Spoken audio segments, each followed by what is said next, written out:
851, turn right, heading 180.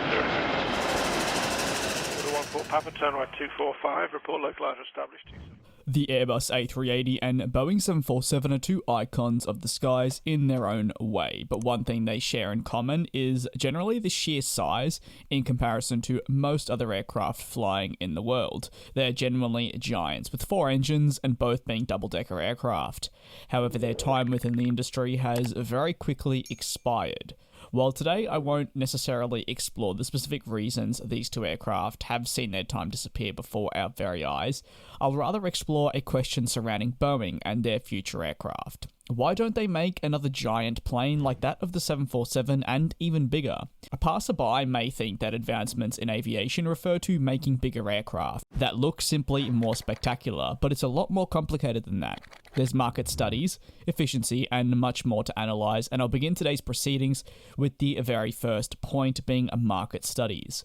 When a new aircraft is even first pitched at the drawing board stage, one of the most critical questions that has to be thoroughly analyzed, is this an aircraft that would not only work within the industry today, but one that would work in 15 years and be attractive to multiple customers?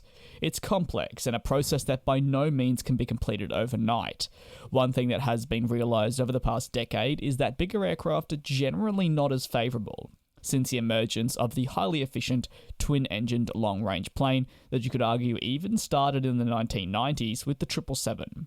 But now we've expanded that with the 787, the A350, and so forth, so the need for a massive plane isn't there as much. Don't get me wrong, the A380 and 747 definitely have their benefits, but the carriers that would actually benefit, and therefore the quantity necessary to actually make it feasible, simply is not there. The A380 Airbus was an aircraft that did not perform to their expectations, and without Emirates, would have crashed out of the industry a lot sooner than we first would have expected. For Boeing, their 747 is an icon of the skies. However, it has had its time in the spotlight, and it'll never lose its charm for aviation enthusiasts around the world. However, charm doesn't sell in the aviation world like that of a fancy Gucci purse would. The implications of launching a brand new aircraft that is not feasible nor efficient today would be a killer to the business. Boeing's newest 747, the 747-8, flopped significantly in a passenger sense, but they were lucky that it wasn't a clean sheet design. The freighter side of the program has definitely carried the series overall. However, these aircraft fell under the hub and spoke model, the model which one day I'll definitely be diving more into, but in principle it says that these big aircraft were for long haul and smaller aircraft were for short haul, and there was no two ways about it.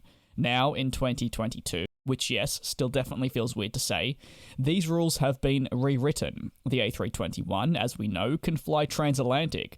The 787 and A350 can perform some of the longest flights in the world, while also being seen on shorter ones, all the while being more efficient and more favourable to customers. And in this day and age, why wouldn't an airline choose efficiency over size? We really just generally have to highlight the death of the hub and spoke model.